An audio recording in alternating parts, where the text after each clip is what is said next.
दोस्तों, money for all channel में आपका एक बार फिर से स्वागत है। उन तमाम लोगों के लिए जो यस बैंक के स्टॉक को होल्ड करते हैं, आज एक बहुत इम्पॉर्टेंट अपडेट है और वो इम्पॉर्टेंट अपडेट आपके सामने स्क्रीन पे दिख रही है कि after a very long time CRISIL ने यस बैंक के बॉन्ड्स को अपग्रेड किया है। हमारे पास मल्टीपल टाइप्स के बॉन्ड्स होते हैं। किस तरीके के बॉन्ड्स को अपग्रेड किया गया है उसके बारे में इस वीडियो में बात होने जा रही है। इस न्यूज़ का जो इम्पैक्ट था आज हमें बैंक के स्टॉक पे भी दिखाई दिया और हमें आज बैंक का स्टॉक अच्छे खासे मूव देता हुआ दिखाई दिया।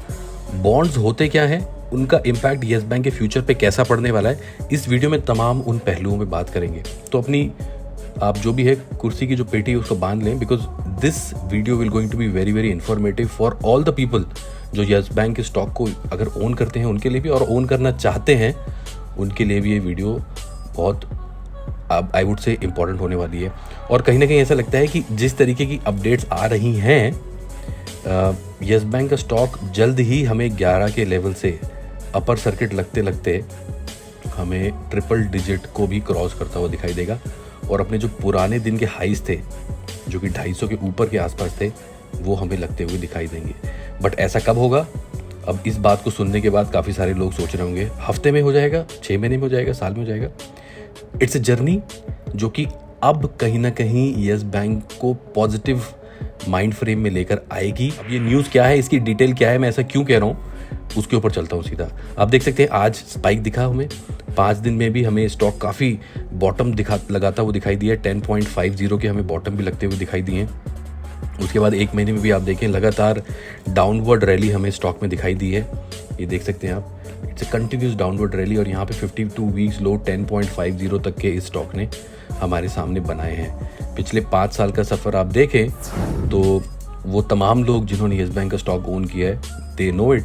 ये अपने लेवल 400 के आसपास से ऑलमोस्ट 10-7 रुपये तक गिर गया था और अब ये तमाम इन्वेस्टर सोच रहे हैं कि यहाँ से क्या हमें अब अपवर्ड रैली दिखाई देगी। अगर देगी तो वो कब दिखाई देगी और दोबारा क्या ये 300-400 के लेवल एकदम से नहीं आने वाला, but this level will going to come. That is what my gut feeling about the bank is. और आज की न्यूज़ ने मेरा भरोसा डेफिनेटली बढ़ा दिया है। सो ये तो रहा इसका कहीं ना कहीं स्टॉक का चार्ट। अब मैं आपको उस न्यूज़ की तरफ लेके जा रहा हूँ। देखिए, यस बैंक को क्रिसिल ने अपग्रेड कर दिया है। यही वो न्यूज़ है जिसने आज कॉन्फिडेंस मेरा जगाया है। क्रिसिल एक रेटिंग एजेंसी है। एक टाइम था मैंने तमाम रेटिंग एजेंसीज को काफ़ी ज़्यादा क्रिटिसाइज़ किया था कि ये लोग जब जब डाउनग्रेड करते थे किसी भी कंपनी को, हमें उसमें एक डाउनवर्ड रैली दिखाई देती थी और काफ़ी ज़्यादा पिटता था स्टॉक, काफ़ी ज़्यादा पिटता था। इनफैक्ट एक टाइम पे जब यस बैंक 250 रुपये का था तो डाउनग्रेड होता होता ये जब 100 पे टिका उसके बाद भी डाउनग्रेड होना शुरू हुआ। मतलब स्टॉक जब 250 से 100 रह गया उसके बाद रेटिंग एजेंसीज ने अपना काम किया और इस स्टॉक को 30 के नीचे सरकाया और अब फिलहाल ये 11 रुपये के आसपास हमें दिखाई दे रहा है। उस टाइम रेटिंग एजेंसीज ही थी जिन्होंने इसको ट्रिपल डिजिट से डबल डिजिट में लेके आई थी और आज भी रेटिंग एजेंसी ही है जिसने इसके बॉन्ड को अपग्रेड कर दिया है। Now if you don't know what is bond, let me explain you bond होते क्या है और इनका अपग्रेड होना किसी बैंक के लिए कितना ज़रूरी होता है। Basically bonds is a financial agreement between the two parties, जिसमें जो फाइनेंशियल इंस्टीट्यूट होते हैं जैसे गवर्नमेंट हो गई या फिर बैंक्स हो गए, प्राइवेट बैंक या गवर्नमेंट बैंक, वो बॉन्ड्स इशू करते हैं। It's a agreement on the paper जिसमें बैंक अपने किसी चीज़ को ऑन पेपर रखता है कि इसके अगेंस्ट मैं बॉन्ड इशू कर रहा हूँ।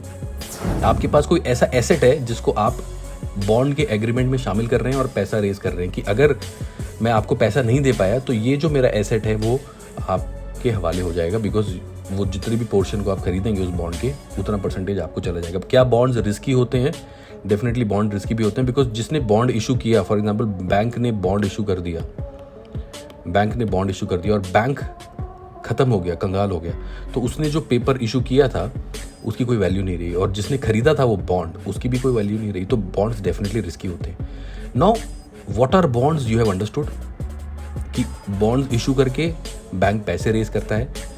अब इनका जो टीयर 2 बॉन्ड था, आप देखिए, CRISIL has upgraded the rating of Yes Bank tier 2 bond.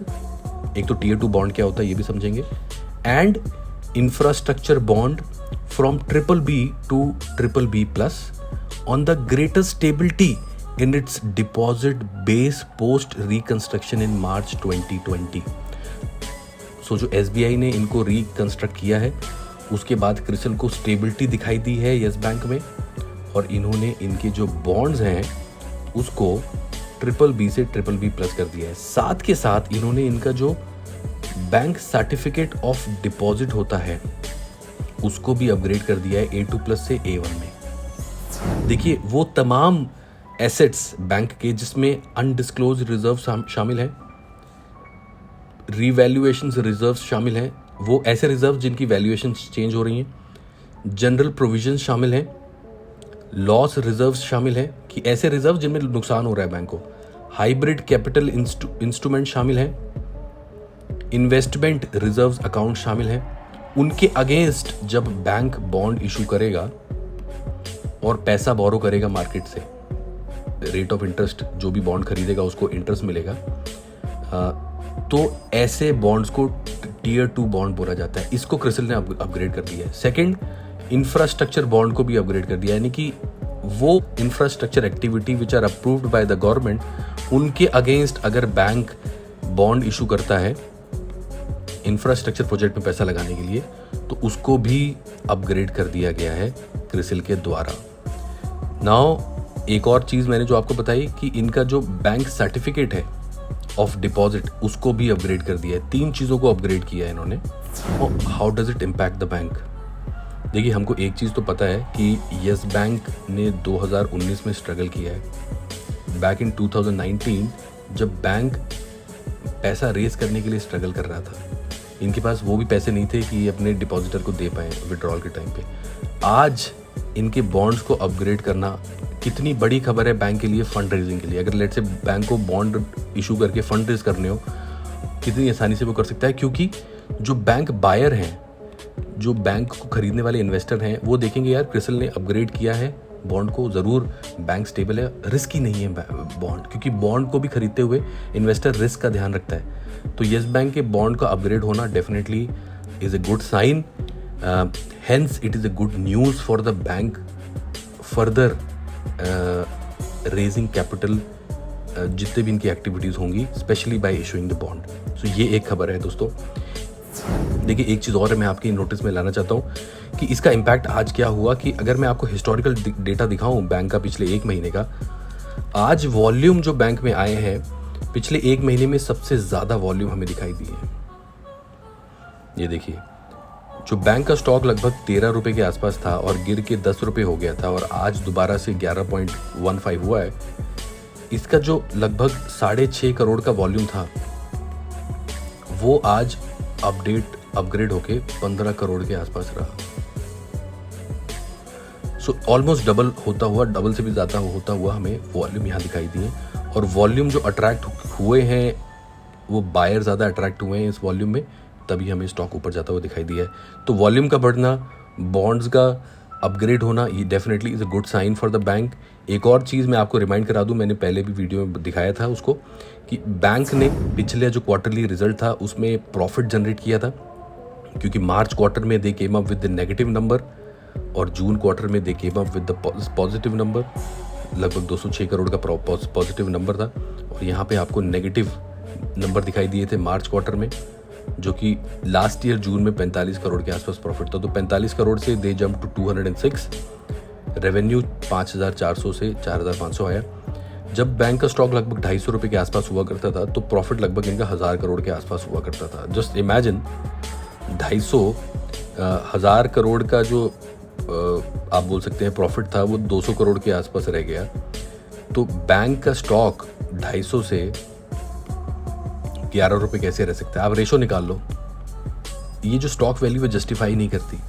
एक चीज़ मैं आपका ध्यान और ले जाऊं, इसका जो बुक वैल्यू है बैंक का जो बुक वैल्यू है, it is not only, in fact अगर आप इसकी जो स्टॉक की वैल्यू है जो कि 11 रुपये की है, उसके सामने कंपेयर करो तो इट इज़ 13 रुपीज़। यानी कि अगर तमाम बैंक को बेच भी दिया जाए, तब भी एक स्टॉक की वैल्यू 13 रुपये के आसपास है, और अभी जो स्टॉक की वैल्यू चल रही है वो 11 रुपये के आसपास की चल रही है। बैंक प्रॉफिटेबल हो रहा है, बैंक की बॉन्ड्स अपग्रेड कर रही है रेटिंग एजेंसीज, राइट।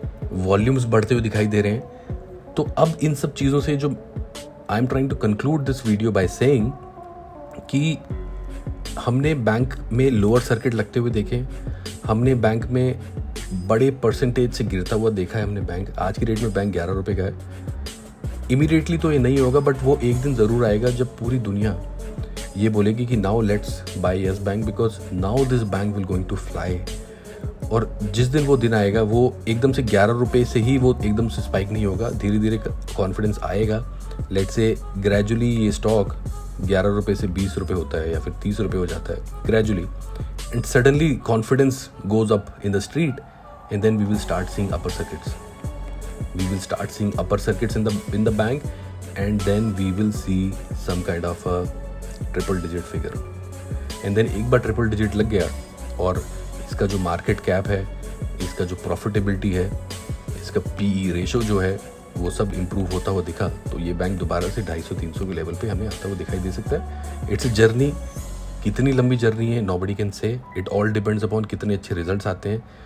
वैसे भी GDP के जो लेटेस्ट फिगर हैं हमें उसमें 20% से ज़्यादा अपलिफ्ट आता हुआ दिखाई दिया है। तो जैसे जैसे फाइनेंशियल एक्टिविटीज़ बढ़ेंगी, banking sector in this country will never going to die until unless कोई बहुत बड़ा फ्रॉड कर रहा हो। यस बैंक ने एक फ्रॉड झेल लिया है, अब SBI खुद इसको संभाल के बैठी हुई है, and we have to wait and watch that how and when Yes Bank will going to turn around. फिलहाल तो कुछ चीज़ें ऐसी हैं जो कि बहुत strong positive momentum Yes Bank के लिए दिखाती हुई दिखाई दे रही है। तो दोस्तों ये वीडियो थी, कैसी लगी आपको प्लीज़ कमेंट ज़रूर करें और आपकी क्या राय है वो भी बताएं। इसी के साथ I will wind up the video. Thank you so much for watching.